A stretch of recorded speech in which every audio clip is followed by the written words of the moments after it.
Like to include audio, we also need to add a source for your microphone or for your system audio.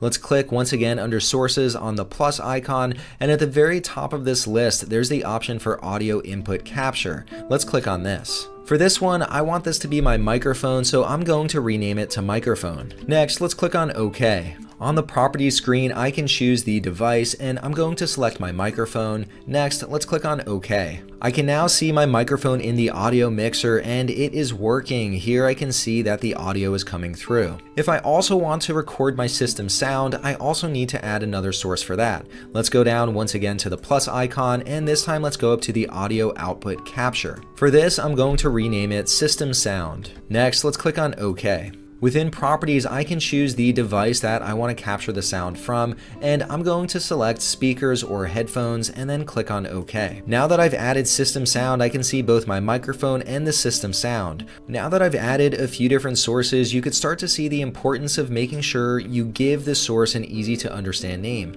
Especially when you start getting many different items showing up in this list, you want to know what the different items are. Next, let's focus our attention over on the audio mixer. Here, once again, we can see all of the different audio sources. You can also drag here to adjust the levels. You can also mute or unmute the source, and you have some advanced audio properties here. To the right of the audio mixer, you also have scene transitions, and later on, once we add another scene, we'll come back to what you can do with this. But before we do that, let's start recording something so we can just see how OBS even works. Over on the right hand side, we have a variety of different controls. At this point, we can start streaming to our favorite streaming service. We could also kick off a recording, and in a moment we'll do this. We could also start our virtual camera, and there's something called studio mode. We'll come back to this a little later to see what you can do with this. Also, you could jump into settings or exit the application. For now though, let's simply kick off a basic recording. I've now started my recording, and you can see I'm now recording my screen, so all of this will be captured. While I'm recording, I can also click on this icon to the right of stop recording, and that'll pause my recording. Once I'm ready to record again, I can unpause, and that'll once again resume the recording. Once I'm all done, I can click on stop recording. Congratulations, we have finished our first recording. If you want to watch your recording, go up to the file menu up on top and then click on the option that says show recordings. This will open up File Explorer, and here I can see a recording. Let's click on this to see how it turned out. I've now started my recording, and you can see I'm now recording now that recording looks great. The one thing you'll notice though is this is an MKV file, and an MKV file, you typically can't open that in editing software, and it's not as easy to share with others. To be able to work with this file, go up to the file menu and then click on Remux Recordings. You can click on the ellipses over here and then select the file that we just recorded. You can then click on open, and then once you're ready to remux, click on this button that says Remux. The recording has been remuxed. Let's click on OK and then close this window. If we go back to show recordings in the file menu, you'll now see that we have an MP4 file. You can very easily work with this in whatever editing software that you want. Now you might be wondering, what if I just want to record directly to an MP4? That's kind of a pain to record something and then to have to go to Remux. To be able to change the default, you can go up to the file menu, then click on settings, and then let's click on output. Within output, under the recording category, you can change the default recording format. And here, look, you could change it to MP4. Of course, there's a reason why OBS sets MKV as the default. Let's say that maybe you're recording a 2-hour lecture. With MP4, if let's say halfway through the lecture, your computer crashes, well, you're gonna lose every single thing that you recorded up to that point. With MKV, on the other hand, if your computer crashed, let's say halfway through this lecture, everything up to the point of the crash would still be saved. So in a sense, you can think of MKV as an insurance policy. Sure, it takes an extra step where you have to go to File and Remux, but that way you have a little bit extra security. Now, of course, if you're recording something short, maybe it's just a minute or two, feel free to go with MP4 because the risk of having a failure is probably pretty low. So whichever one you prefer, feel free to set that here. I'm going to leave mine on MKV. One of the things that you might have noticed in the screen recording is at the very beginning of the screen recording, I click on start recording and then I can minimize OBS. At the very end of the recording, I would have to open OBS again and then click on stop recording. If I don't want to show OBS at all, well, I could use editing software to cut out the beginning and the end, or alternatively, I can use OBS to set shortcut keys to both start and stop the recording. To set a shortcut key within OBS, go up to the File menu and then let's click on Settings. Within Settings, over on the left-hand side, click on Hotkeys. Within Hotkeys, you can set a shortcut key to start the recording and to stop the recording. Here, for example, I'll press Alt F2 to start, and then I could also press Alt F2 to stop. So this way I could toggle that key combination to both start and then to stop the recording. You could also set shortcut keys for pretty much any action that you could take in OBS. Here too, you could pause or unpause the recording, and there are many others. Now that you know the basics of how to use OBS to capture your display, next I want to show you some of the more advanced uses of OBS. And now I want to show you how you can build a more complex scene. I want to use the scene that we just created as the base. Let's right click on this scene and then let's click on duplicate. I'm going to call this scene desktop capture with webcam. Once you're done typing in the scene name, click on OK. I now have a second scene and I have all the same sources. I want to add a webcam, so let's click on the plus icon, and a webcam is a video capture device. Let's select this option. Next, I could give it a name. I'll stick with the default name of video capture device and then click on OK. This opens up my webcam properties and all the defaults look good. Next, I'll click on OK. My webcam image is now on the screen, but it is massive compared to the size of my desktop. To adjust this, down within sources, click on your video capture device and then you'll see a red rectangle appear around that source. Now I can click on the corner to adjust the size. If I want to modify the position, I can click on the item and then I could drag it on my screen. I'll continue adjusting the size just to make it smaller, and here once again by clicking on the item I can reposition it. Now I just want this to be a small rectangle in the bottom right hand corner of my screen, so I'll move it down there. That's looking a lot better now. Along with being able to simply reposition and also resize my webcam image, I can do the same for the desktop image that appears here. Just like before within the sources list, I'm going to click on display capture. Here I see a red rectangle appear around my display, and just like with the webcam image, I can reposition my desktop or I could adjust the size if I want. Now once again, this entire black area is what I'll be recording. So here in this case, I want to record my desktop, so I'll leave it so it uses up the full space. With my webcam image, you'll notice that there's a lot of space on both sides of me, and that takes away from being able to see the desktop behind me. So I want to crop my image a little bit, and luckily that's pretty easy to do. Once again, I'll make sure that I select my video capture device, and then I see this red rectangle again that appears around the image. I can press the Alt key and then click on this red rectangle and I can drag it in, and that'll essentially crop the image. Here again, I'll do it on the other side and just tighten it up a little bit around my face. Now you see a little bit of a tighter image and you can see more of the desktop behind me. Now, just like I cropped my video, I can crop any one of my sources. So even here with my desktop, let's say I only want to record a certain area of my screen, I can do that using cropping. Here, I'll select the display capture, and just like I did with the video, I can click on this red border, press the Alt key, and then I could drag this in, and that'll only record this specific area of my screen. Now, of course, I want to record my whole screen, so I'll press the Alt key and then drag back out, and that'll re-add my entire screen. My scene is really starting to come together, but I do want to add a few more sources. Now I can click on the plus icon down below to add additional sources, or I could also drag and drop items directly into OBS. Here I have a logo sitting on my desktop. This is a PNG file. I can simply click on it and then drag it over onto my scene. Here now I see my logo file appears, and it's for the Kevin Cookie Company. Now just like with all the other items, I have this red rectangle around the item, and I could resize my logo. Now I want to position this right above my video image. Now I could click on my video and I could reposition this as well. So now that's looking pretty good. I have my logo and I have my video. I also want to include a border around my video. Right now it seems like it's just kind of hanging there over the background. To add a border, let's go down to sources and I'll click on the plus icon. For this, I want to add a color source. Let's click on that. I'll leave the default name and then click on OK. This opens up properties for color source. I'm going to move this over a little, and I want to use the same blue that appears in my logo. Here I could click on select color, and I want to pick a screen color. Let's click on that. Over here, I can hover over my logo and I'll take this blue color. Next, let's click on OK. So I now have this color source. Let's click on OK there, and now I see a rectangle with that color source. I'm going to adjust the size of this, and I'll put it right over my video.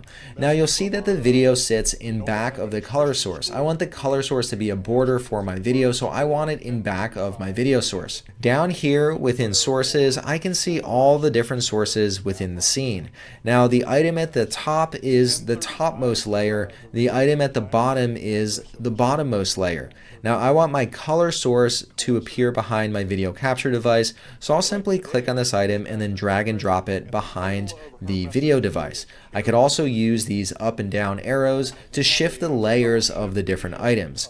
So here now you see I have this color source behind my video capture device. Of course, the border is pretty thick right now, so when I have color source selected, I can reposition this, and just like I did before, I can use the Alt key to crop the size of this color source. So here I'll do it so it's a nice border around my video, and that looks pretty good now. Now as I'm working on my scene, I might want to make some sources visible and some sources not visible. So let's say I wanted to work on the desktop and having my video here is somewhat distracting. I can go down here and there's an eye icon. When I click on that, that'll hide that source, so I could hide all these topmost items. I could simply toggle that again to re-show those different items. Now let's say I'm all done positioning my video and the logo. I might want to lock those items so I don't disrupt their current position. So I've now locked those 3 items, and I can move my desktop around, and I don't have to worry about mistakenly clicking on my logo or the video because those are now locked in that position. Now that I've locked the position, this is one unit right here. So I have the logo, the video, the color source. I really view this as a group. Now I can click on the sources and I'll press the Shift key to select these 3 items. So the logo, the video, and the border. I can now right click on this and I could group the selected items. Let's try this. I'm going to call this group logo and video. Now I'll click on enter and I can collapse this group so it helps clean up my list of sources, and this way I know when I select this item I can show that whole group or I can hide the whole group, so it helps organize my sources a little bit better. My new scene is all together now, and at this point I can now start streaming, I can start recording, I can start my virtual camera, so I could basically go live with this. Now let's say that maybe I have my webcam up here, but then I want to hide it because maybe I want people to focus on the full screen and not my face.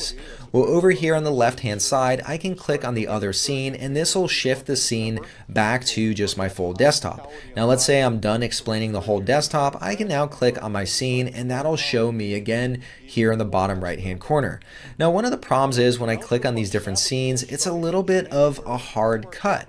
What if I want to have more of a transition? Well, that brings us to this category here called scene transitions. Right now it's set to simply cut, but I have all these other transitions that I can set.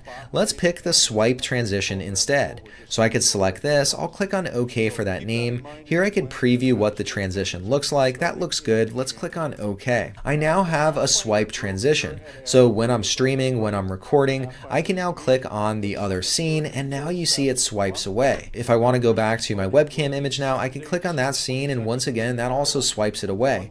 So here I could choose from many different transitions and I could customize the transitions to make my recording or my stream look better. Now just like before, I don't want to have to open up OBS to shift between my scenes. Instead, here too I can also set shortcut keys. If I go to the top left hand corner, once again let's click on File, click into Settings, and then go to Hotkeys. Within this list, I see my different scene names. Here's the desktop capture with webcam, and I see my scene. I can set a shortcut key to switch to this scene.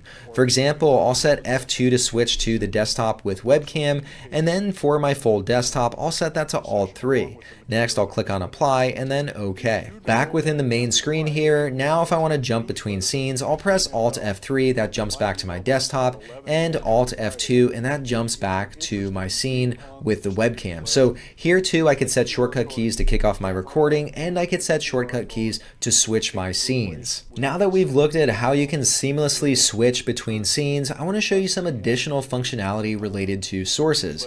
Down here within sources, when you select one of your sources, you'll see some buttons that appear right up here. Here you could return to your properties, and you could also jump into filters. I'm going to select my webcam image, and then let's see what filters we have. Within filters, up in the top left-hand corner, I have audio and video filters, and then down below I have some effect filters. Let's first take a look at some of the audio filters. Here you have all sorts of different audio filters that you could apply, for instance, the gain, the limiter. One of the interesting ones is you have noise suppression. So let's say that you're streaming or you're recording in a louder environment. Maybe you have a dog barking, or maybe the landscapers are outside. You can use noise suppression to cut all that out. Down below, I also have effect filters. Let's click on that to see what we could do. I could apply different LUTs. I could use a chroma key. Let's say I have a green screen in back of me and I want to remove it. I could use a chroma key for that. I could correct the color. Here I could crop my video, here too, and you could even set something up to scroll. So let's say you inserted text into your scene, you could have that scroll across your screen. So there are all sorts of different filters that you could play with. It's definitely worth some time looking in here and seeing what you can do. Along with being able to apply filters to individual sources, I could also transform a source. So what does that mean? Well, here down below, I'll click on the group that I created with the logo in the video. When I right click on this, there's the option for transform. With transform, I could rotate items, I could flip items, or I could also center them on the screen. Here, I'll click on center to screen, and here you see that my logo and webcam jumps to the center. I'll move it back to the corner, but here with transform, I could very quickly make changes to my different sources. We've been looking at many of the different ways you can take advantage of the power of OBS, but I also want to show you how you can make the experience your own. Now, so far we've been using the user interface as it comes out of the box. You can adjust things to meet your needs. For instance, I could click on controls and I could drag it out of the experience. Or maybe I want to put scene transitions over on the left-hand side. I can move these different items wherever I want. Now, let's say you move a bunch of things and you want to reset it. Well, you could simply right-click on an item and then click on Reset UI, and that'll return it back to the original state. Along with being able to customize the user interface, you can also set up multiple profiles. Up here, there's a menu for profile. So what is a profile? Well, let's say you go into File Settings and you go through and you make a whole bunch of modifications to these settings. You can set up a profile to store all of those settings. So maybe you have one profile for streaming, and then you have a different profile with a different set of settings for recording. You can then very quickly jump back and forth between those profiles. Another way that you can customize the experience is using something called scene collections. And what is a scene collection? Well, the easiest way to describe it is it's a group of scenes. So just like a scene has multiple sources under it, a scene collection can have multiple scenes under it. So it's basically one level up from scenes. Probably the easiest way is to simply show. I'll click on scene collections and I'll jump to my scene collection that I use for my YouTube channel. So here you see I have an entirely new set of scenes and then sources under those scenes. If I want to jump back to my other scene collection, I could simply click here, and now you see the scenes that we created together. We've covered quite a bit of functionality today, but the last thing I want to touch on is how you can use studio mode. Over on the right hand side, there's an option called studio mode under the controls, and you could use this when you're streaming or when you're recording. Let's click into this to see what we can do. Within studio mode, you see a preview over on the left hand side, and then I see the program over on the right hand side. The easiest way to think of what program means is when you're streaming or when you're recording, this is what's being recorded or this is what's being streamed. Over on the left-hand side, we see a preview. Now with the preview, I can move different items around. So I could click on my desktop, I could adjust the size. So maybe I want to modify things. Now anything I'm doing over on the left, that's not being recorded and it's not being streamed. So I can make adjustments over on the left, and let's say that, while I'm streaming, I want to change my view to look like this. I can then click on transition, and this now goes live out to my audience where I'm streaming or when I'm recording. Alright, well that was a quick look at how you can get started using OBS. If you enjoyed this video, please give it a thumbs up. To see more videos like this in the future, hit that subscribe button. If you want to see me cover any other topics, leave a comment down below and I'll add it to my list of videos to create. Alright, well that's all I have for you today. I hope you enjoyed and I hope to see you next time. Bye.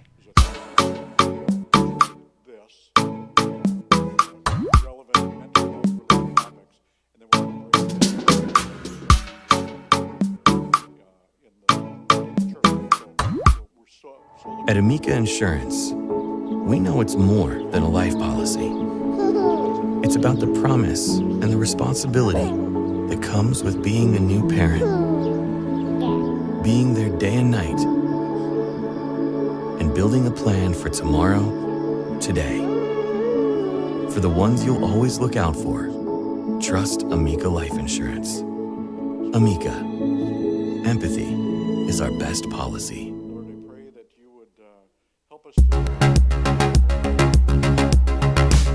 Hey everyone, Kevin here. Today, I want to show you how you can use the OpenShot video editor. OpenShot is free and open source. Oh, but hold up, it's free. Is it any good? Well, I've tried lots of paid and also free video editors, and OpenShot sits right near the top of video editors. The thing I like about it so much is that it has a very simple and also intuitive interface. This means that anyone can come in, even someone brand new to video editing, and you can figure it out. But what's really nice is it also has a lot of rich and advanced functionality under the covers. So you can pull together some truly impressive videos. Regardless of your operating system, it'll work for you. It works on Windows, Mac, Linux, and now also Chrome OS. If you want to follow along today in this tutorial, I've included some sample files down below in the description. The best way to learn is by doing. Also, I've included some timestamps down below so you can jump to the section of the video that interests you the most. Alright, well why don't we jump on the PC and let's start with how you can even get OpenShot. To get the OpenShot video editor, open up your web browser and head to the website openshot.org. Once you land on the home page, you should see a download button right here in the center of the page. You also have a download link right up here. Go ahead and click on that.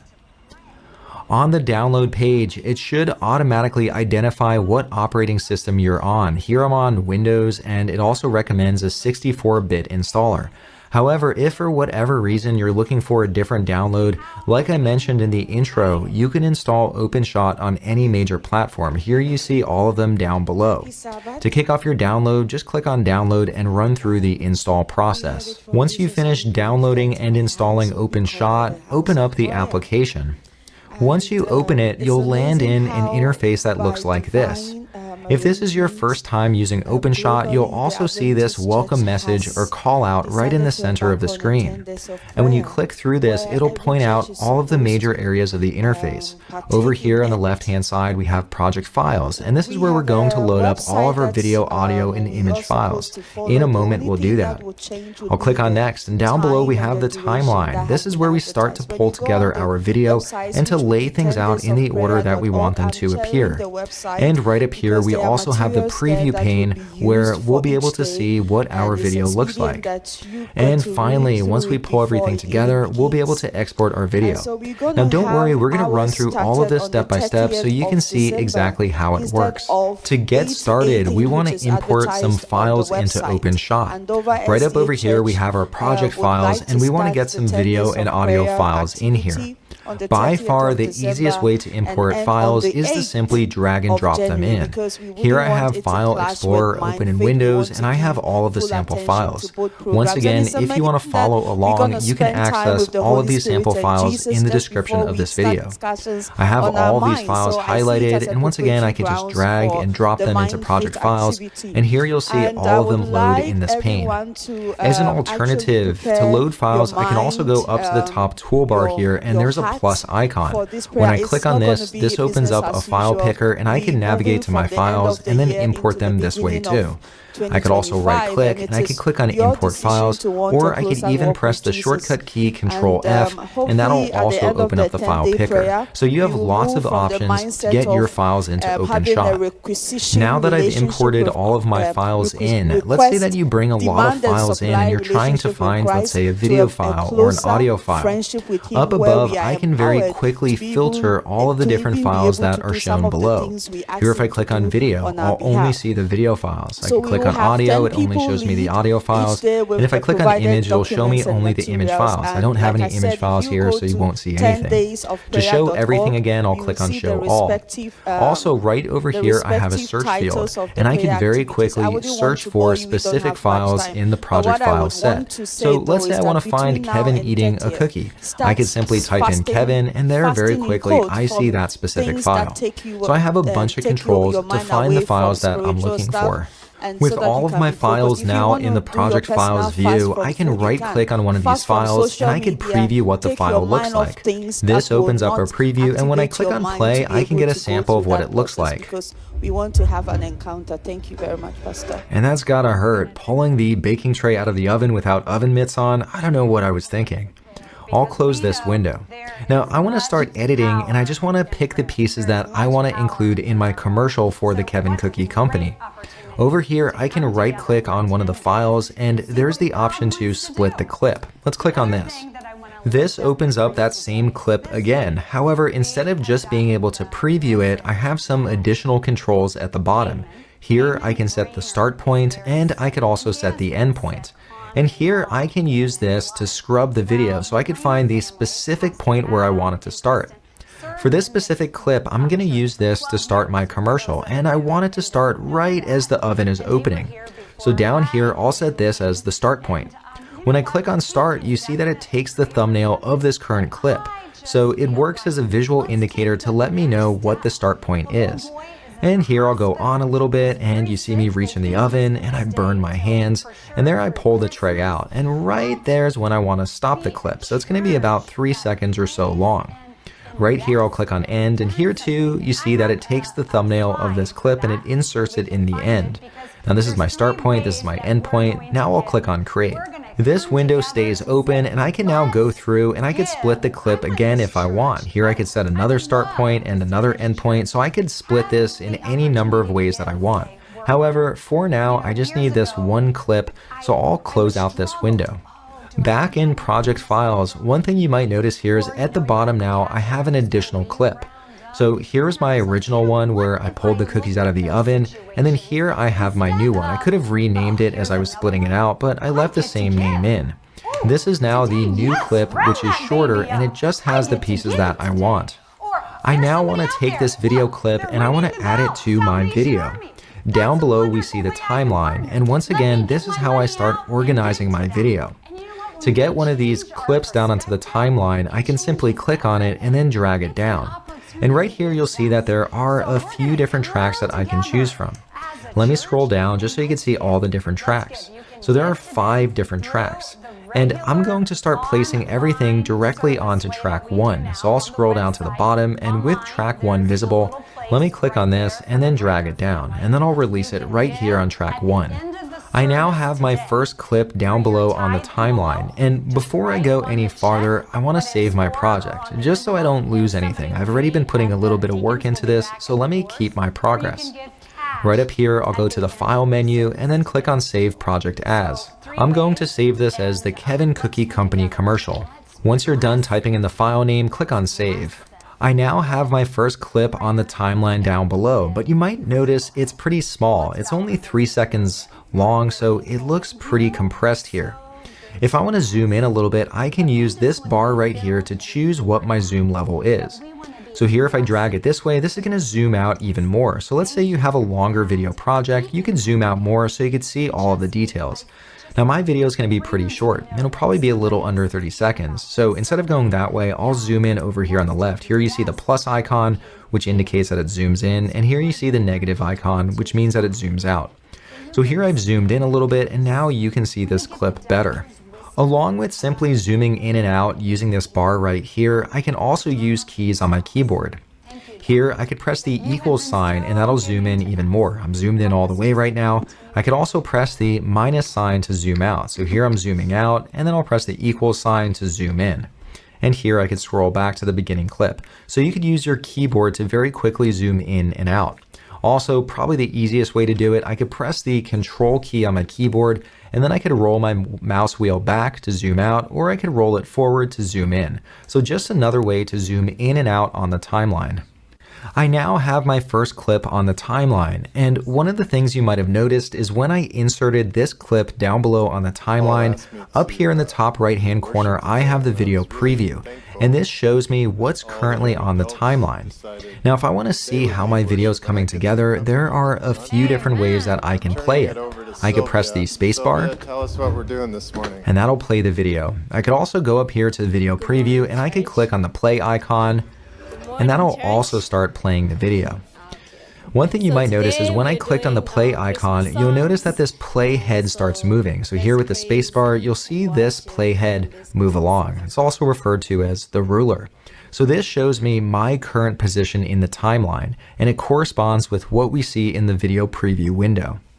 Now I can also navigate through my video simply by coming down here, and I could click on the playhead and then I could scrub through my video clip. So this way I can get to the precise point in the video that I want to get to. I could also use my keyboard. I could press the right key on my keyboard, and this way I can move one frame to the right, or I could press the left key on my keyboard and I can move one frame to the left. So just a few ways you can navigate through your video. So far, I only have one clip on my timeline, and it's not much of a commercial if I'm just pulling cookies out of an oven. So I can get some additional video clips down onto my timeline. Right up here, next, I want to show milk pouring into a glass. So I'll select number 2 up here, and then I can simply drag and drop this down onto my timeline.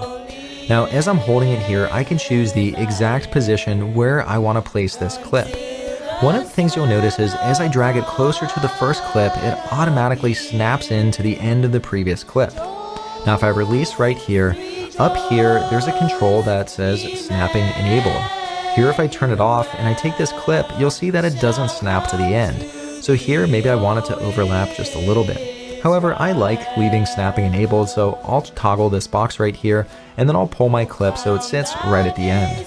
Now, I'm going to zoom out a little bit, and you'll notice that this clip of the milk pouring into the glass, it's a fairly long clip. I don't think anyone's going to want to watch milk pouring into a glass for this long. So I want to trim the clip a little bit, just like we did with me pulling the cookies out of the oven at the very beginning. Another way that we could trim a clip, when I have this clip selected on the timeline, I can navigate towards the beginning, and you see my icon changes. Here I can pull it in right to the point that I want to keep. So right here, maybe once the glass is about, let's say, halfway full, I'll position it right there. This is where I want the clip to start. And then I could also select the end. I'll select the end right here, and then I could choose the end point of this clip. Now I don't want it to be too long, so maybe right about there is enough time. I've now shortened this clip, and I can click on it and I could reposition it on my timeline, and once again I'll place it right after the first clip. Now so far we've been adding every single video file directly to track 1.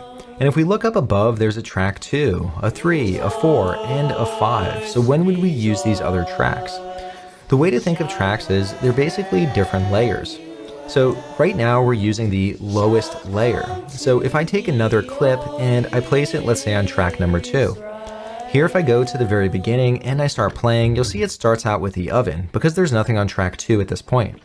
As it keeps playing though, it now hits this video file that's on track 2. And because this is a higher track, it's also a higher layer. And so this overlays whatever's on track number 1.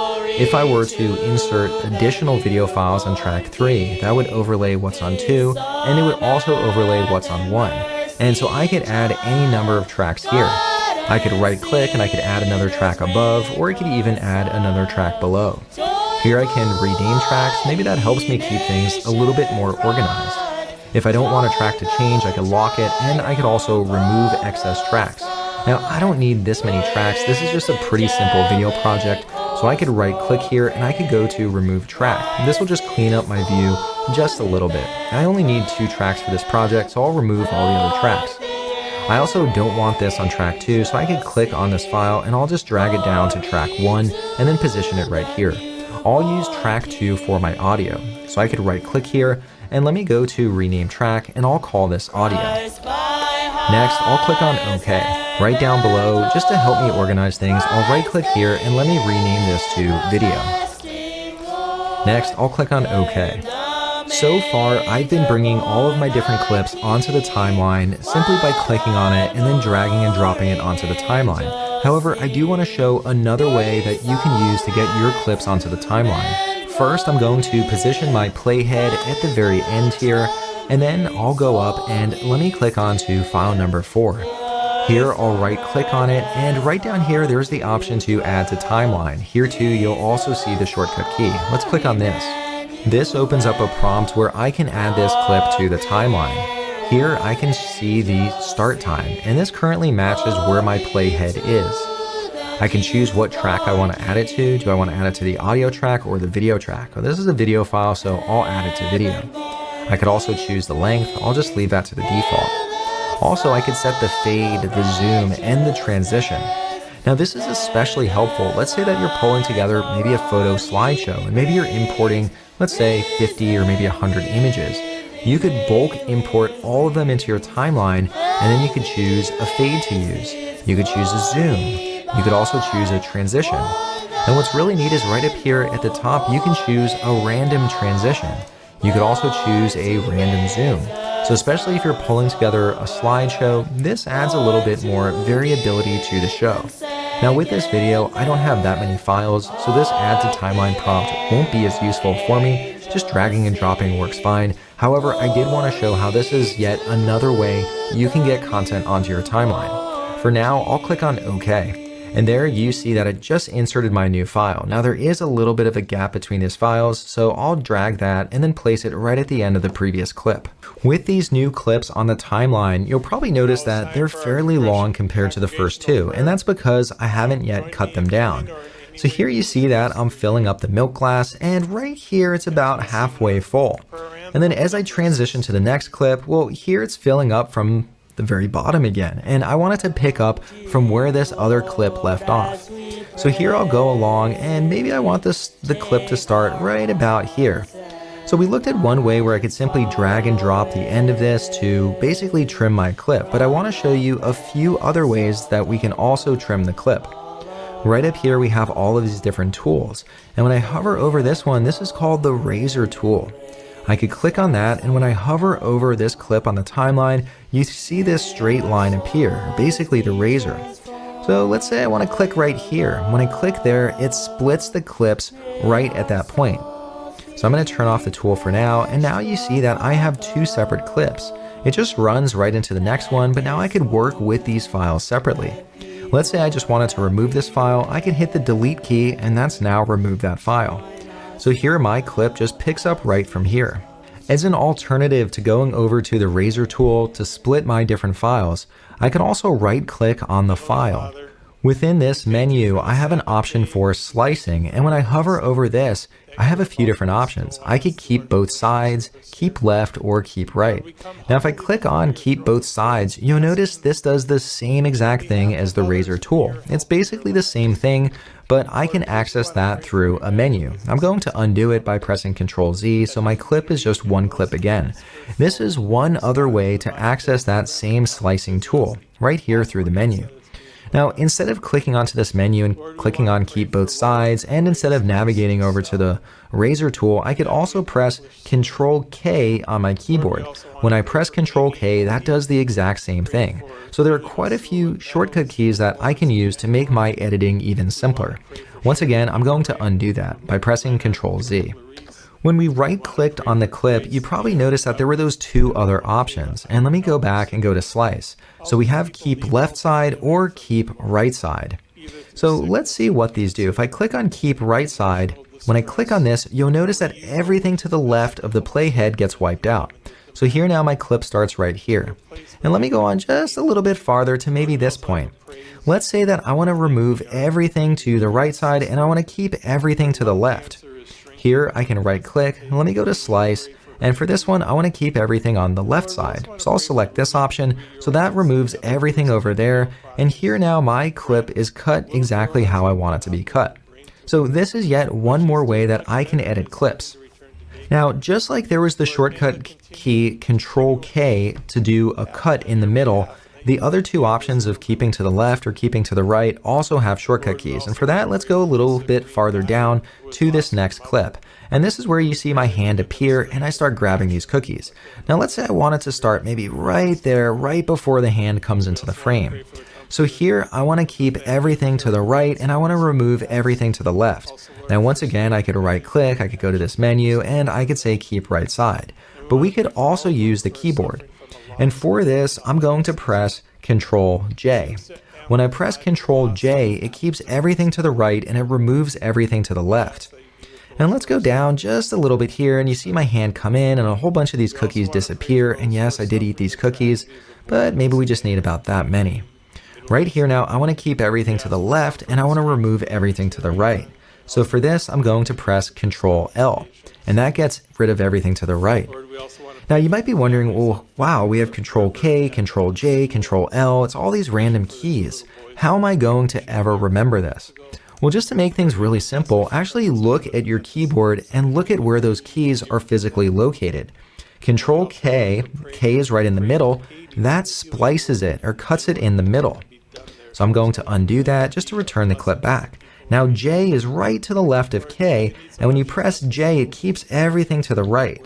I'll undo that, and if I press Control L, which is right next to K, that keeps everything to the left. So those three keys are all together, and if you look at just the physical location, it really helps to understand what those keys will do. K's in the middle, so it does the middle one, and then J and L are on the sides.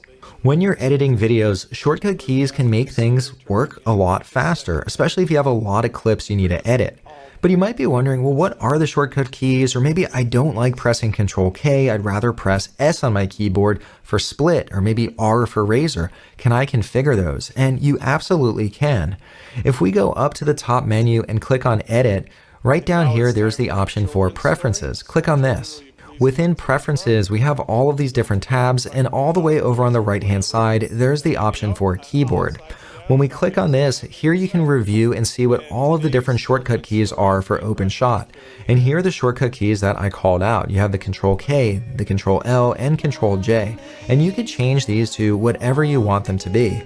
It also has some of the other shortcut keys that we looked at, like the equals and the minus sign for zooming in and out. So you could take a look at these, and once again, these will really help speed up your editing time. All of these defaults look good to me, so I'll close this out for now. I've now trimmed both of these clips to the exact length that I want them. Here I'll scroll to the left and I could simply drag and drop the file, and there once again you notice the snapping. And here I'll drag the next file and I'll pull this down as well. Now so far I've been placing every clip so it just sits on the end. What if I pull the clip over? Here I'll take the fourth clip and I'll drop it so it sits over the third clip. And when I do that, you see this weird rectangle appear. What is that?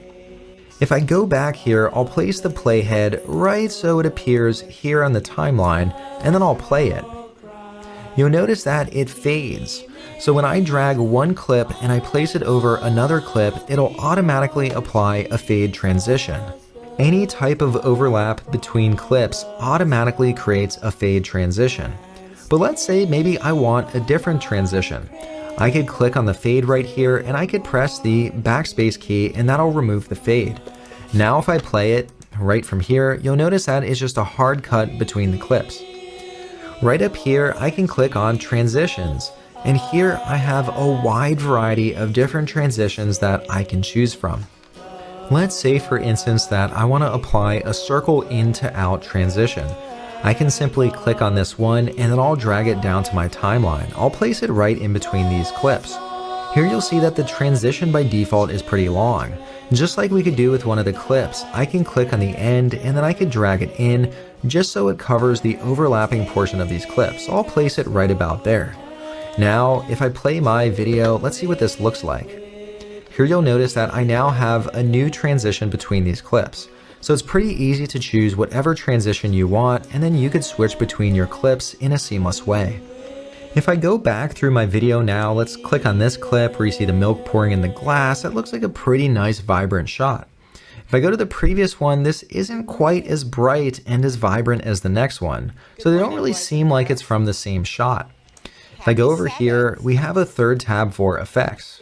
We started with project files, then we clicked into transitions, and now we have effects. Here too, we see a quick description of what we could find here. I'll click on next, and here we see all of the different effects that we can choose from. And I think if I increase the brightness a little bit on this clip, it'll better match the next one. Right up here, there's an effect for brightness and contrast. Let me pull that down and I'll place it over this clip of the milk pouring. I now drop the effect, but it doesn't look like the brightness has changed yet. Here though, I see that it inserted this B icon for brightness. Here I can right click on that and we can go into properties. This opens up a prompt. I'll click on next, and here I see all of the different brightness properties that I can adjust. Here I can adjust the brightness and the contrast. Right now the brightness is set to 0. However, I can drag and drop it over, and maybe I'll do a brightness of 0.09. That looks a lot more vibrant. So here now, if I play it, it more closely matches the next clip in the timeline. So that looks pretty good. So this is one way you could quickly apply different effects to your different video files. I now want to go through and I want to add the remaining clips. I've added 4 clips here so far, and I have a bunch more. I have all the way through 12 clips. I'm going to add all of these to my timeline, and feel free to do the same. You could practice some of the different trimming techniques.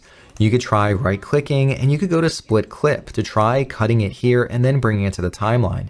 You could also practice dragging and dropping the edges to reduce the size. Or you could also go through and you could practice some of the shortcut keys like the Control J, Control K, and Control L. Or you could just right click, go to slice, and you could test these different methods out. Give it a shot just so it starts feeling more like a habit. I've now added a whole bunch of video files to my timeline down below, and I went through and I trimmed them to just the right length, and hopefully you were able to do the same. Now so far, you'll notice that we have a whole bunch of visuals, but there's no music to go along with it, so I want to add an audio track. Here I'll pull this up so we can now see both tracks side by side. I'll go up to the top and let's click on the filter for audio so we just see the audio files, and here I see some music. I'll click on this and drag it down onto my timeline. Now that I've added the audio to the timeline, let's press play to hear how it sounds.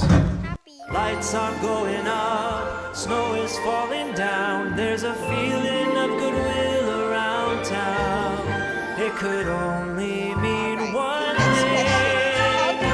Make ribbons here, people throwing parties, ugly sweaters everywhere, stockings hung up by the chimney with care. It could only mean one thing. Make ribbons here. At participating McDonald's for a limited time. One thing you might have noticed is the music doesn't immediately start playing. It takes a moment before it plays. But it's hard to tell when the music starts playing because right now we just see a thumbnail of this clip on the timeline. I can right click on this, and right here there's the option for display, and currently it's set to show the thumbnail. Instead, I could click on show waveform, and this changes it from the thumbnail view to the waveform, so now I could see how the music plays in relation to the video clips down below. At the beginning, you'll notice that it doesn't actually start until a little bit in, so there's a little bit of a gap. I want the music to start right at the beginning. So here I'll click up on this razor tool, and maybe right here on the clip, I'll cut it right about there. I'll turn off this tool, and now I can delete that portion, and I'll pull it to the beginning here. Now when I press play, it'll start playing the audio right at the beginning. With my music, it's a little bit loud, and so I want to adjust the volume so it's a little bit lower. Here I can right click on this clip, and within this menu there's the option for volume. Here I could reset the volume, but I want it to be a little bit quieter. So here I'll go down, and for the entire clip, let me go at maybe 80% of the volume. I'll select that, and I think that'll sound a little bit better. One thing you'll see is as I'm zoomed out here, the music goes on a lot longer than my video goes on for. So I'm gonna go right to the end of the video here, and I wanna cut off the music at this point. Now, just like we've been editing all of our video files, we can also edit the audio file the exact same way. I'll press the Control and L key, and that'll remove everything to the right, and it'll keep everything to the left. So here I have the sound and the video end at the same time. When I play the clip right here at the end, you'll notice that the music just cuts off. It's a very harsh end, and I'd rather have it fade out. Here I can right click on the audio, and let me go back up to volume. Here I have two additional options, one for the start of the clip and another one for the end of the clip. Here I could select end of clip, and I could set it to fade out. So maybe I want to do a fast fade out, or I could also do a slow fade out. I'll select this option, and it added some keyframes in here where it'll gradually reduce the volume of the music. So let's hear what that sounds like. I'll go up here, and then let's press play. That sounds a lot better now. It's this gradual exit of... Right?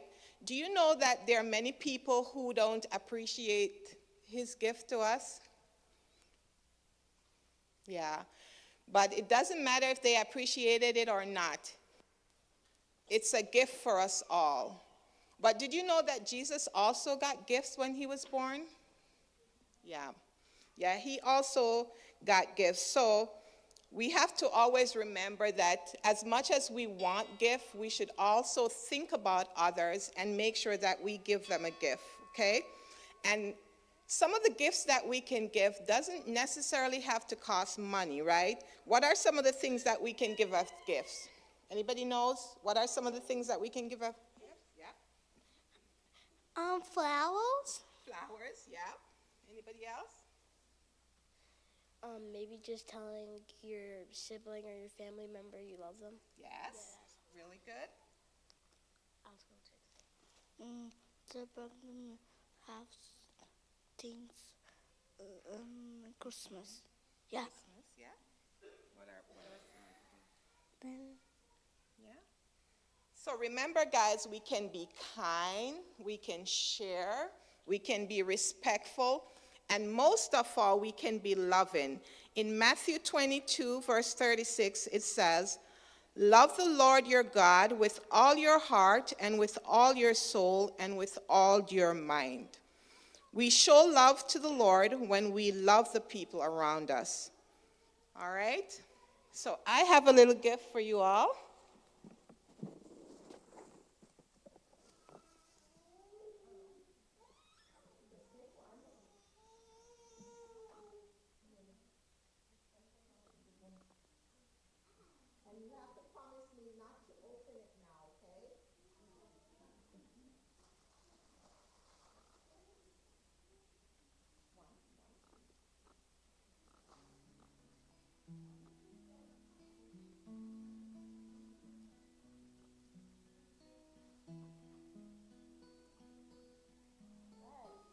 So you all got your gift, right? So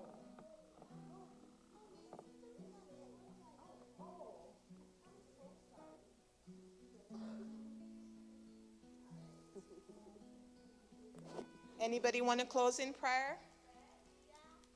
Okay. Go ahead and pray. Dear Father, be with Daddy, Mom. Thank you for this day, and be with everyone. In Jesus' name, amen. Amen. Thank you.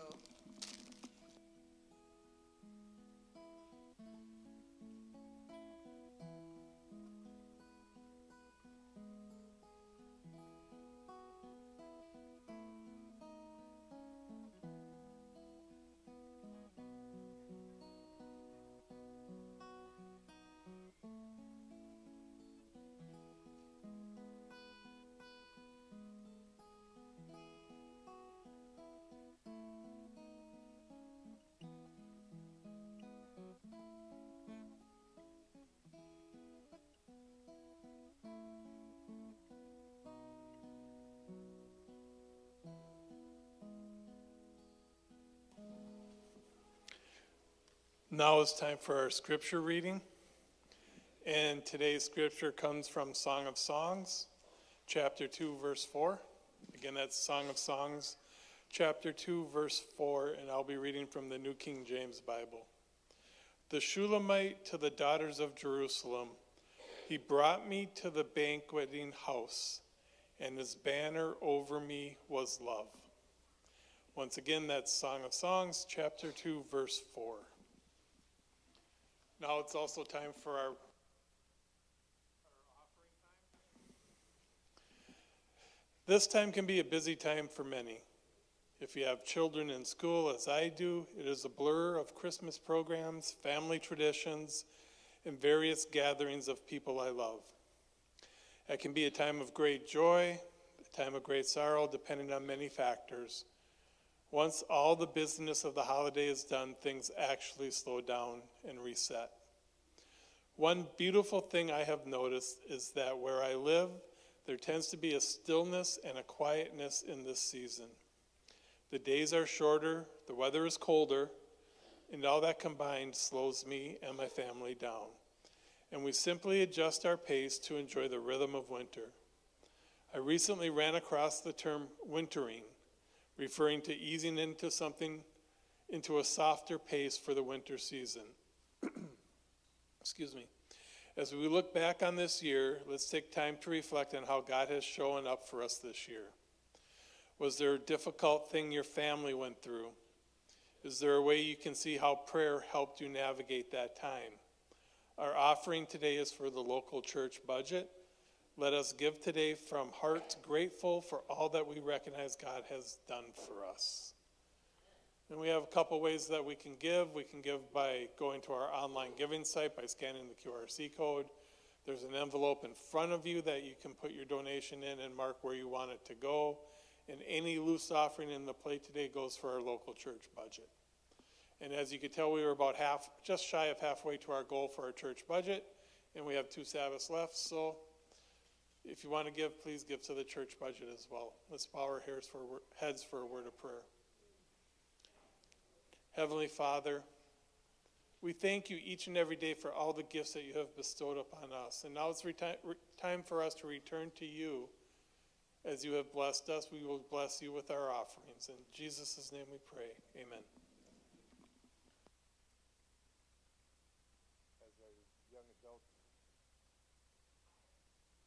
As our young adults are coming forward again, we're going to be singing a couple more songs together, so feel free to join us. This first song speaks of the miracle of Cana when Jesus turned water to wine. And there's kind of a little link between that miracle and Christmas.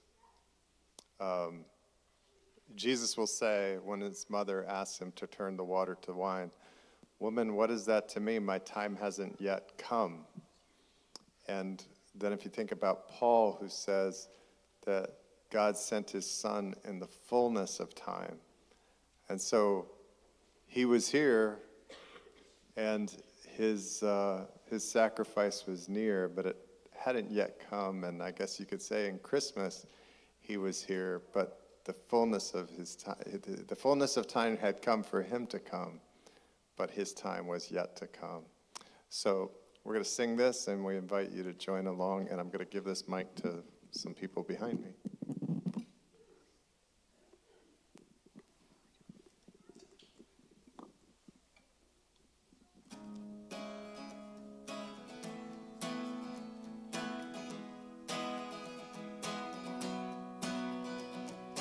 Water you turned into wine. Open the eyes of the blind. There's no one like you. None like you. Into the darkness you shine. Out of the ashes we rise. There's no one like you. None like you. Our God is greater, our God is stronger. God, you are higher than any other. Our God is healer, awesome in power. Our God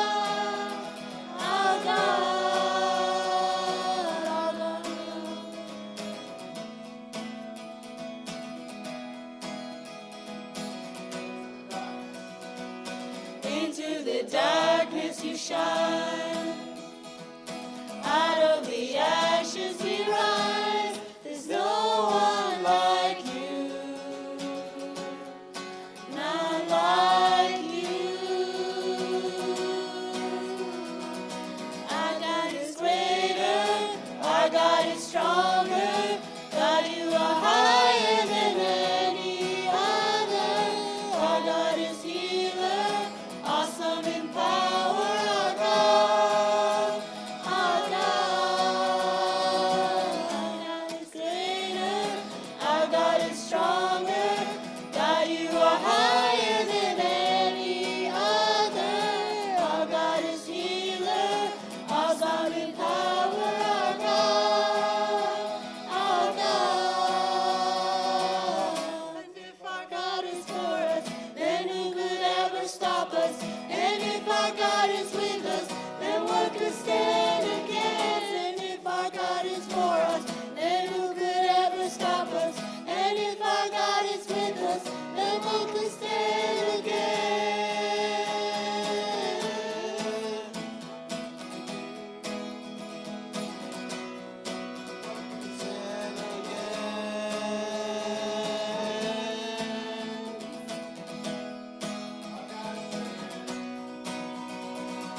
Our God is greater, our God is stronger. God, you are higher than any other. Our God is healer, awesome in power. Our God, our God. Our God is greater, our God is stronger. God, you are higher than any other. Our God is healer, awesome in power. Our God, our God. And if our God is with us, then who could ever stop us? And if our God is with us, then what could stand against? And if our God is for us, then who could ever stop us? And if our God is with us, then what could stand against?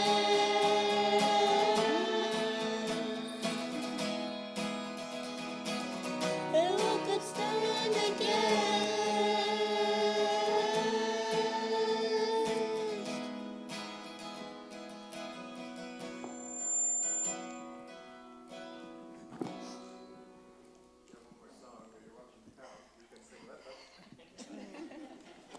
Take two.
Worthy is the Lamb.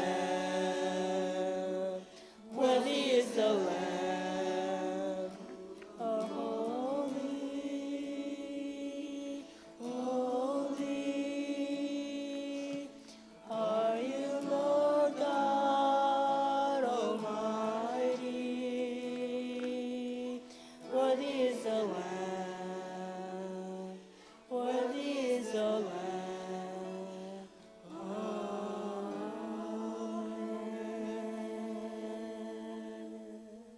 Lord, you are worthy. You are worthy. I thank you, Jesus, for these young people up here singing their hearts out for your glory and honor, God. You inhabit the praise of your people.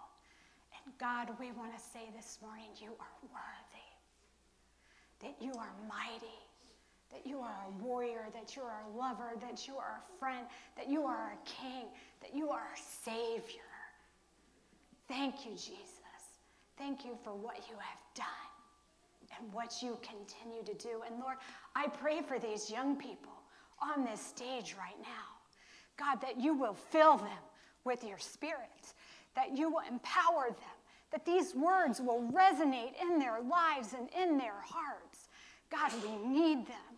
Thank you for bringing them to lead us to your worthiness today. We love you and we bless your name. Send your Holy Spirit here. In Jesus' name, amen. Thank you, guys. And before we get to the sermon message, we have something for Pastor Ingrid. What? We have taken up a collection for the holidays, and we present to you and Jim. Oh, you guys This are card. so sweet. Thank you, Jim. Thank you, church. That's so sweet. What in the world? And Carrie Ann, thank you for that message that you brought to the kids this morning. That was not just a children's story.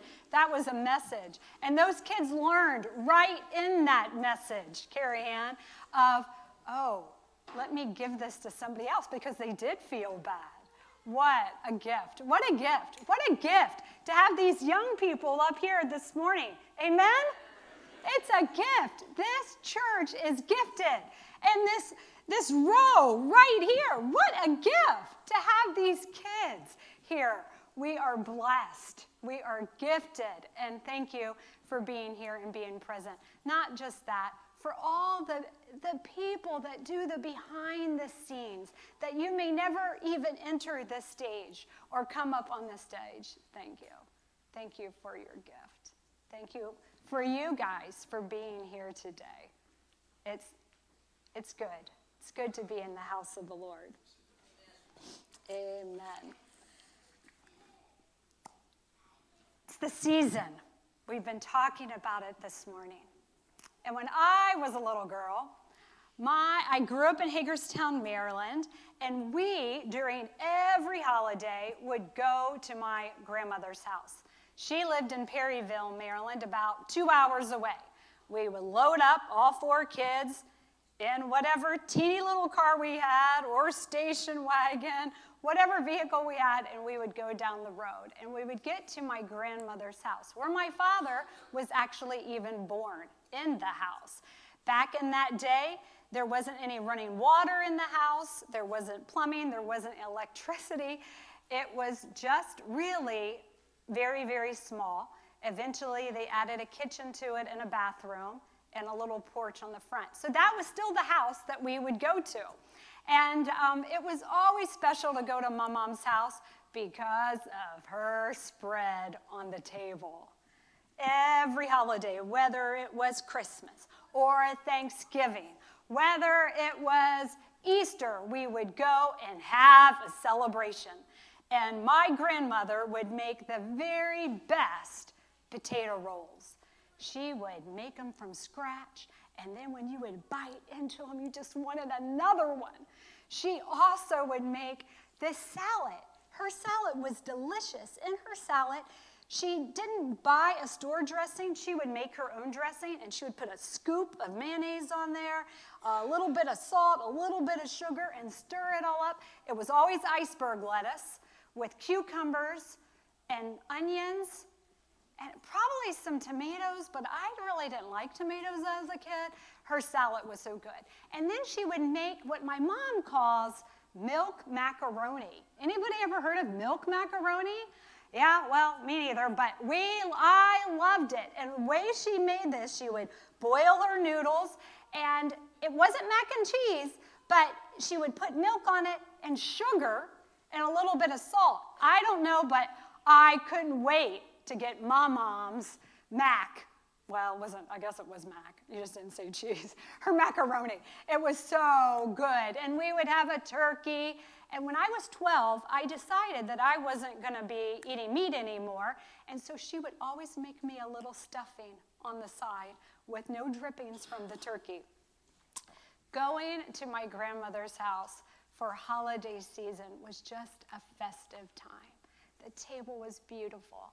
And when we would go, we would pull into her driveway. Well, right next door to her driveway was another driveway, and it wasn't a long driveway, just a short driveway. And when we would pull in, often 2 dogs, Doberman Pinschers, would come running out, and one only had 3 legs. It's amazing. So I always tell my kids, you don't know how much parents remember. But there those dogs would come out, and sometimes Aunt Casey would come out. And if she came out, we would wave politely. My dad might talk with her a little bit. But we never saw Aunt Casey at the family gathering. Aunt Casey was known for her sailor cussing that she would perform here and there. I never got to really experience it because she was never invited to the table. My mom and Aunt Casey didn't get along. Aunt Casey lived right next door to my mom. From our holiday table, we are going to look at a different table that took place in a palace with a king. Turn in your Bibles to 2 Samuel 4. 2 Samuel 4. Verse 4.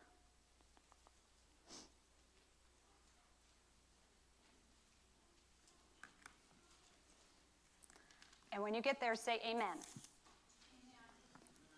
Oh, good. Some people are there. 2 Samuel chapter 4, verse 4. Saul's son Jonathan had a son named Mephibosheth. Everybody say Mephibosheth. And what I want you to do is see if you can say it 3 times fast. Well, that's way better than I could. Saul's son Jonathan had a son named Mephibosheth, who was crippled as a child. He was 5 years old when Saul and Jonathan were killed at the battle of Jezreel. When news of the battle reached the capital, the child's nurse grabbed him and fled.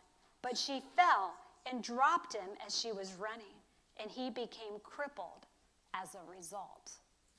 Mephibosheth, crippled, running because his dad's dead and his grandfather's dead. Nurse picks him up. Five isn't really that little, you know? But maybe he got tired, because they do get tired. And maybe she fell on him. We don't know what happened, but both legs were crippled. We're going to take a deeper look into Mephibosheth's life. But to do that, we're going to. We are going to look at the big picture. We're going to set the big picture. We're going to do the background work so we can understand more of the inside work. This last couple of weeks, when I've been studying the life of Mephibosheth, I've had the privilege to read 1 and 2 Samuel. And just this week, I just read it straight through. And if you haven't taken a book of the Bible in a while and just read it through, there's something special about it. There's something about you're like, oh, it's the Word of God. And the Word of God is alive and active, and it will speak to us. And that is my prayer today, that the Word will speak to your hearts, that God has a message for you. It is not coincidence that you're here. God wants to speak to you. And so, setting the stage, in the beginning of 1 Samuel, you'll find the Israelites are like, you know what?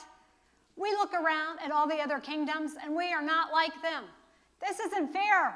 We want a king. Give us a king. Samuel, we have you as a prophet, but we want a king. And you know what? That wasn't God's ideal design. But God's like, all right, we'll give him a king. And you know, just even reading that, I thought, how many times do I beg for something? And God's like, you know, I really have a better plan. It really makes me want to say, man, God, I want a heart that's like your heart. A heart that wants you, what you want for me, because you want things that are above and beyond what I could ever hope or imagine. So they give him a king. And so Samuel goes to Kish, and Kish's son is Saul. And he is a handsome, good-looking man, young man, full of life. And Samuel says, God has chosen you to be the king of Israel. And Saul's reply is like, me? I'm from the tribe of Benjamin. I'm from the lowest of the low. Why would you pick me? He had a humble attitude. And I love that about Saul. You know, he wanted to serve God, and the Holy Spirit came upon him, and he was a mighty warrior for him and fought many battles. But something along the way changed that. And I think it was before, not I think again, he was humble and he was anointed. And there was a time that he was waiting for Samuel to come. And Samuel said he would be there in 7 days. And Samuel didn't come. And he waited and he waited. And the soldiers are getting leery. What in the world's going on? Saul, we've got to be in this battle. What are we going to do? And Saul gets decisive and says, and impatient, we're just going to have to do the sacrifice without Samuel. And that's what he does. And Samuel comes. And Samuel said, Saul, that's not what you were supposed to do. What are you doing? And because he didn't listen, God said, I'm going to have to take the kingdom away from you because I need somebody that's after my own heart. I need somebody that will listen, somebody after my own heart. Well, Saul heard that. He knew that. But it was a big turn in the game, what I saw, when the people saw, because then Samuel gets David and says, God is calling you, David, and anoints David. And David plays the harp for Saul. David kills Goliath. David fights for Saul as a warrior. And the people saw what David was doing. And the big turn that I saw while I was reading was that when Saul heard them say, Saul has killed his thousands, but David has killed his 10,000s, the tide changed. All of a sudden, we see Saul running after David, trying to trap him, trying to kill him, trying to stop him from getting what Saul thinks still belongs to him. And how does David treat Saul? You know the story. He's in the cave. He has his long robes. All David's men say, this is your time. Go ahead. Take him out. God's going to deliver you. David cuts the robe off. He lets him leave, and he holds it up. And he says, Saul, what are you doing? What are you doing? I'm not against you. Look at this. And Saul's like, oh, I'm sorry. You're right, David, you're a better guy than I am. You're right. And Saul goes home. It isn't too long after that, Saul's back after it again. And this time, he's in his camp. David knows where he is. He brings a friend. They come down. They see his sword, that is where he's laying down, and his jug of water. David gets the sword. He gets the jug of water. He goes back, and he hollers. Abner's like, who is it? It's David. See what I have? I have Saul's sword. Saul, I'm not against you. And Saul's like, oh, David, you're a better guy than I am. And he goes home. But it doesn't stop. And David's trying to tell him, I don't want to be your enemy. Your daughter is my wife. But there's this conflict. And I just wonder what was going on in Saul's mind. Jealousy? This isn't fair. I'm the one that's supposed to do this. What was going on in his mind?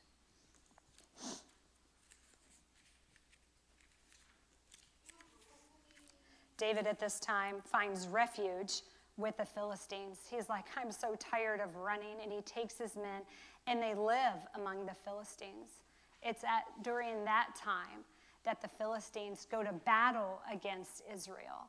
And David and his men were going to go, and they're like, nope, you might turn on us. You stay back. And that's the battle that Saul and his 3 sons died in. Before they went to that battle, Samuel had died. And Saul was like, what am I going to do? Where do I go? Who do I turn to? And so not only was he trusting in himself, he was so afraid, he went to the witch, he went to the sorcerer to bring Samuel back, and then went into the battle and died. You know, the story, when I read the story of Saul, I'm sad. He was such a good guy. What happened? What happened to get to where he was?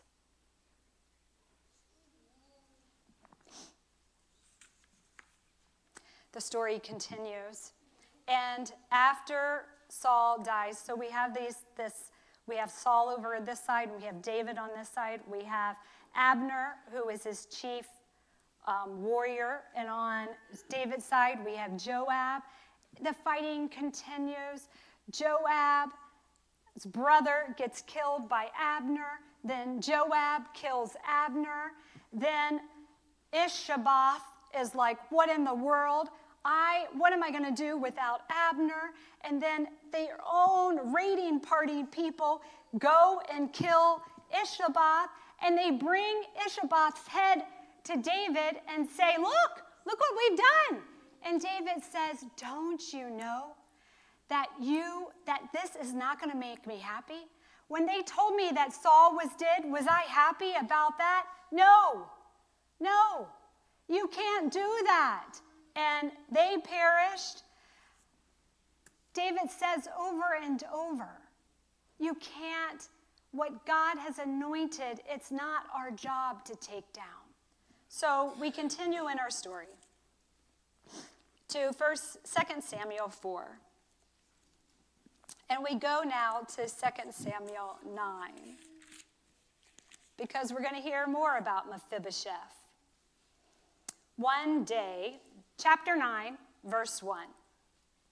One day, David began wondering if someone in Saul's family was still alive, for he had promised Jonathan that he would show kindness to him. He summoned a man named Ziba, who had been one of Saul's servants. Are you Ziba? The king asked. Yes, sir, I am, Ziba replied. The king then asked, is anyone still alive from Saul's family? If so, I want to show God's kindness to them in a way that I can. Ziba replied, yes, one of Jonathan's sons is still alive, but he is crippled. You know, I wonder why they would pick Jonathan's son, Mephibosheth, because we find, I think it's in chapter 20, it is, in chapter 21, it says there was a problem and there was a famine in the land, and David asked God, what are we going to do about this problem, this famine? And God says, someone's going to have to pay for it, because this is what Saul's family has done. And look right here in verse 8. He gave them to Saul 2 sons. 2 sons. There were other people alive besides Mephibosheth. But Ziba said, there's Mephibosheth. There were other sons, and they chose Mephibosheth. Why? Why would they have chose him? Where is he? The king asked. In Lo-debar, Ziba told him, at the home of Mechar, son of Ameliah.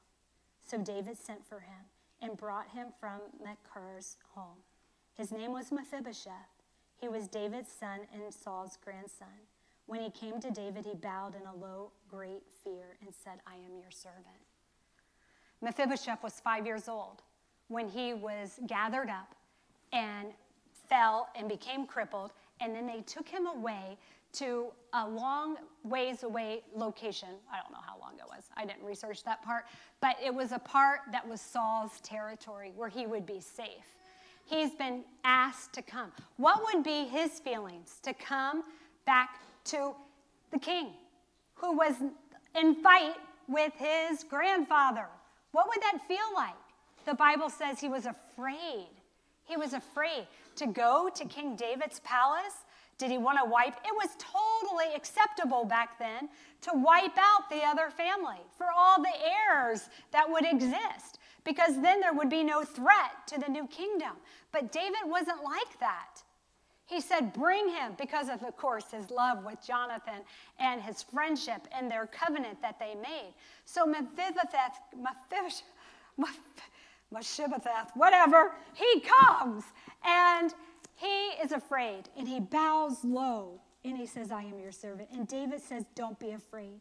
I asked you to come so that I can be kind to you. Because of my vow to your father Jonathan, I will give you all the land that once belonged to your father Saul, and you may live here with me at the palace. Mephibosheth fell to the ground before the king. Should the king show such kindness to a dead dog like me? He exclaimed. He thought of himself as worthless. He was wounded. He was crippled. He thought of himself as a dead dog. And that often in the Bible times, they would say that to each other. You know, Goliath, you think I'm a dog? It was like a very, it wasn't like the way we treat dogs today. It was like, it wasn't respected. Yeah, it was what? Unclean. It was a dead dog. Thank you, family.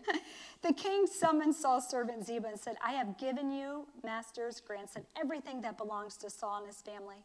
You and your sons and servants are to farm the land for him to produce food for his family, but Mephibosheth will live here at the palace with me.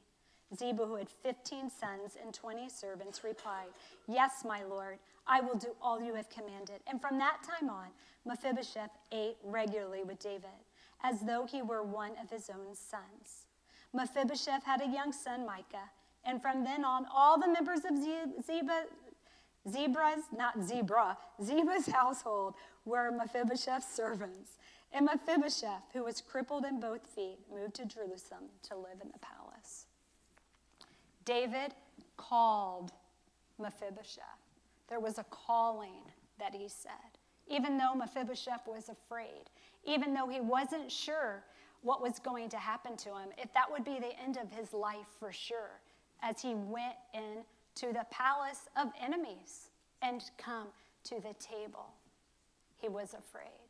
David said, don't be afraid. I'm calling you. Come, I want to give you a place here at the table. When I think of that, I like to turn it and think of God, Jesus. Who did Jesus eat with?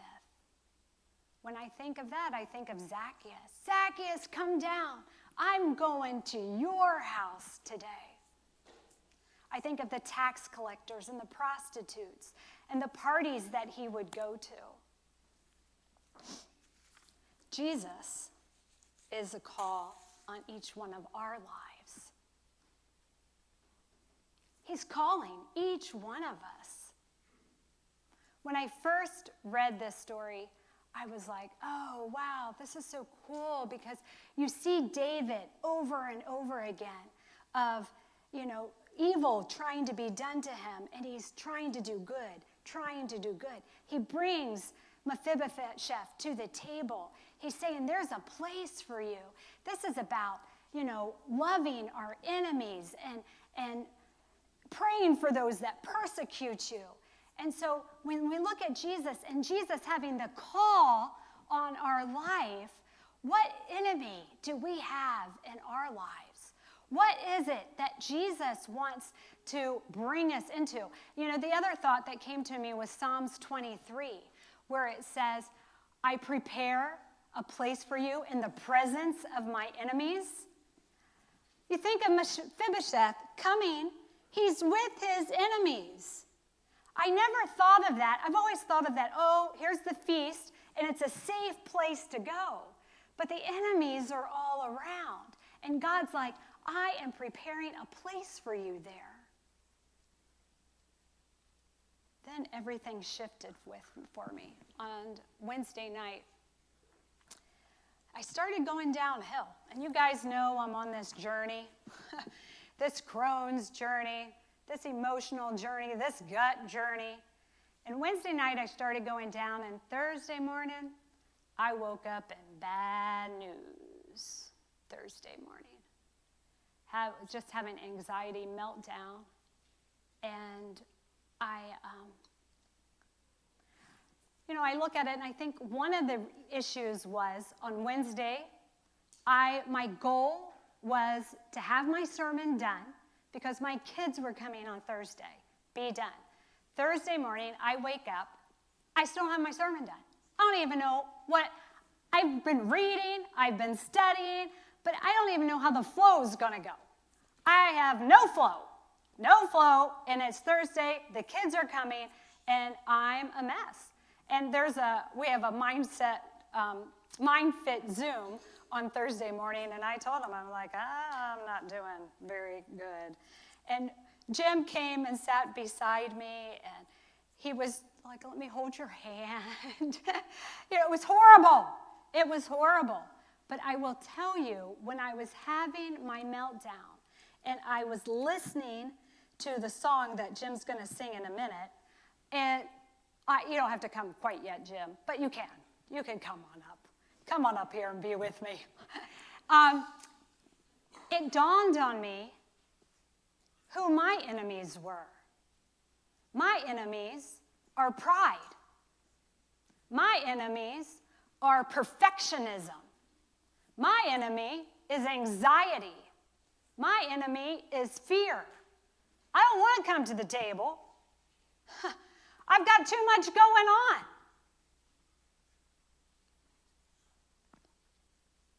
God's calling each one of us.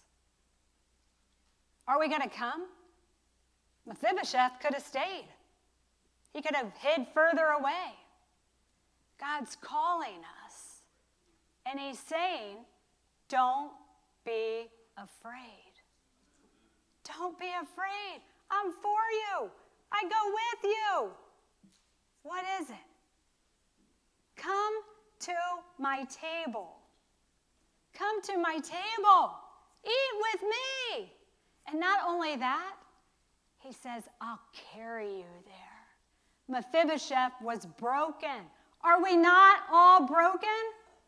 We're broken. We're crippled. We can't do it. He says, don't worry. Let me carry you. Let me carry you to the table and seat you, not with your enemies, but with your brothers. Mephibosheth was treated like a son for the rest of his life. God wants us to come to the table for whatever he's calling you to. And he wants to tell you, don't be afraid. You're one of mine. I'll carry you. I'll help you. I'm your king. You get to live in the palace forever. The coolest part for me was the meaning of Mephibosheth's name. Exterminate the idols. No more fear. No more anxiety. Get out. No more perfectionism. Sick of it. You come, sit with my brothers and my sisters. That's what Jesus wants to do for us, to come. Listen to the words of this song.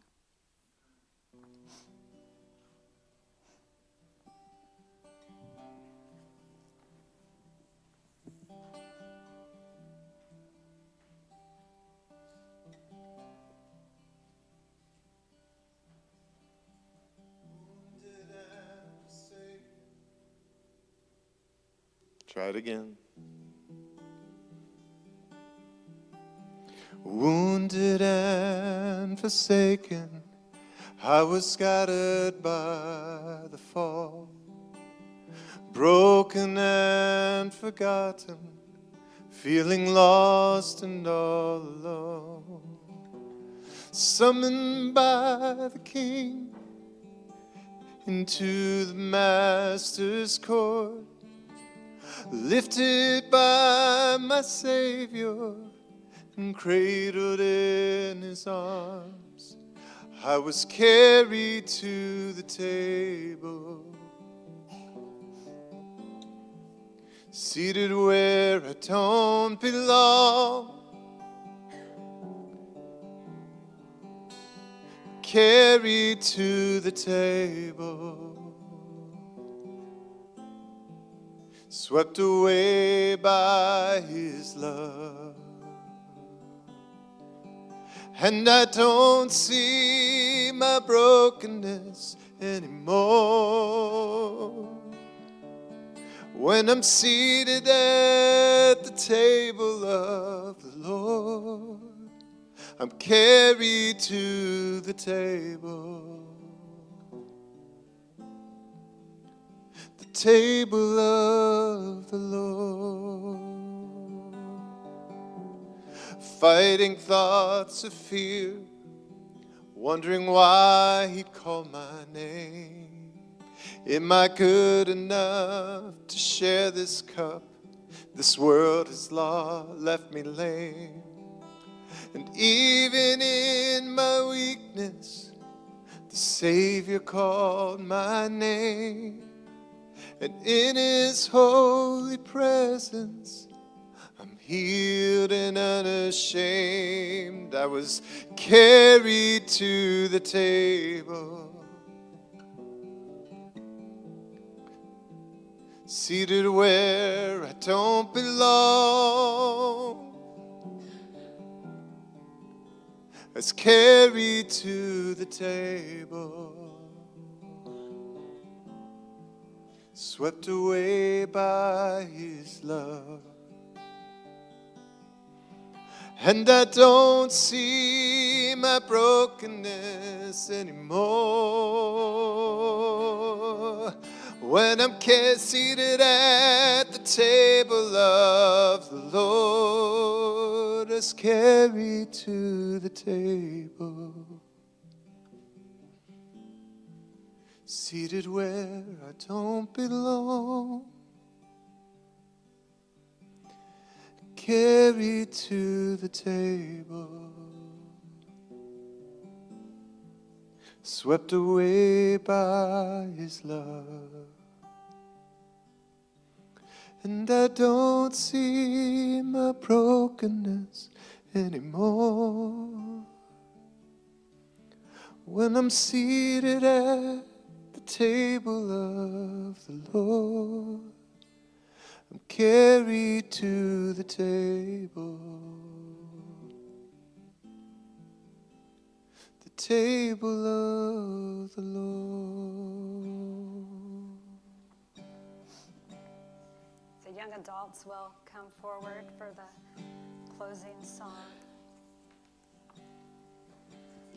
We're carried to the table for a place where we don't belong.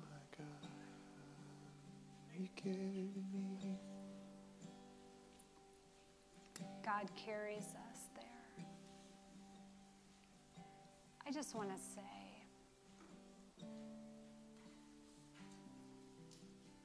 I know that this church is, one of the mission statements of this church is to be a safe harbor for people.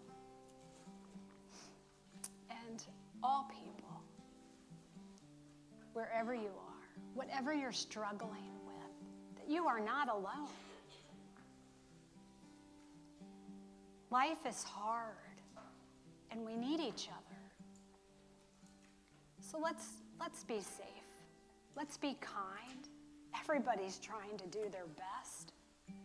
You know, the thoughts kept going through my mind. Well, what if? What if? Did I not put that on the WhatsApp? It's not what if, it's even if. Because faith is even if. All the what ifs. What if you get the story wrong? What if you can't say his name right? What if? You know what? We're going to be okay if you can't say Mephibosheth sometimes, right? We're going to be okay if you come up here and you sing a song and you miss a key. Is that okay? It's okay. It's okay if you did your decorations and they fall down. It's okay. We are here together to support each other, to encourage each other. And so what my hope and desire is, if somebody starts telling you something negative about somebody else, you remember that song? I'll talk about you down on my... You take it to Jesus. You take it to Jesus. We don't need to be spreading stuff. Life is hard. Everybody's trying to do their best. If you see somebody's kids unruly, help them. We want to be a place where it is safe, that we can stand and sing and be a part of and grow and share our dreams and our goals and go to the table because Jesus carries us there. Let's hear these guys sing. I love you, Lord. Oh, your mercy never fails me. All my days I've been held in your hand. From the moment that I wake up until I lay my head, oh, I will sing of the goodness of God. Let's stand. And all my life you have been faithful. And all my life you have been so, so good. With every breath that I am able, oh, I will sing of the goodness of God. I love your voice. You have led me through the fire in darkest night. You were close like no other. I've known you as a father. I've known you as a friend, and I have lived in the goodness of God. And all my life you have been faithful. And all my life you have been so, so good. With every breath that I am able, oh, I will sing of the goodness of God. Your goodness is running after, it's running after me. Your goodness is running after, it's running after me. With my life laid down, I'm surrendered now. I give you everything. Your goodness is running after, it's running after me. Your goodness is running after, it's running after me. Your goodness is running after, it's running after me. With my life laid down, I'm surrendered now. I give you everything. Your goodness is running after, it's running after me. all my life you have been faithful. All my life you have been so, so good. With every breath that I am able, oh, I will sing of the goodness of God. Oh, I will sing of the goodness of God. Yes, I will sing of the goodness of God.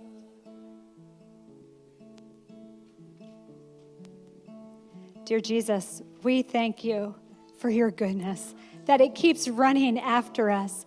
We thank you that you've prepared a table for us and that your banner of love is waving over us.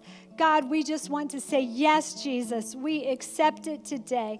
We want to be at that banqueting table. And God, I'm just asking, who are you placing on our hearts to be the Caseys that are next door that haven't been invited to the banqueting table? God, may we be your people, just compelled from your carrying us to the table to invite others to the table. Thank you, Jesus, for your goodness to us. Thank you that you run after us. Amen.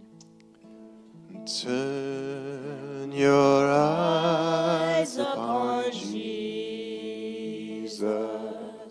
Look full in his wonderful face,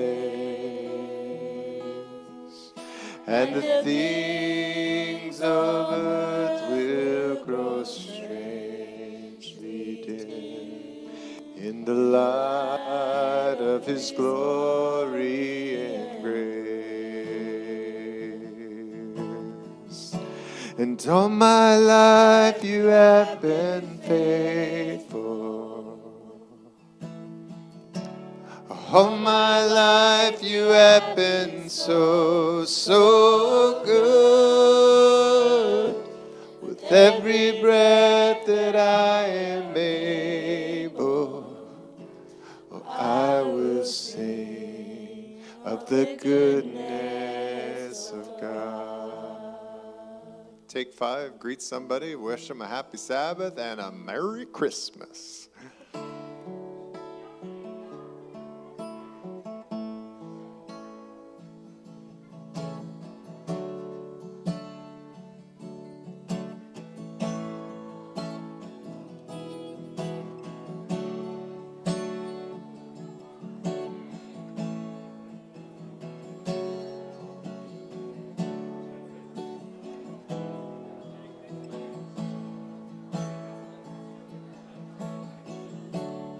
All my life you have been faithful.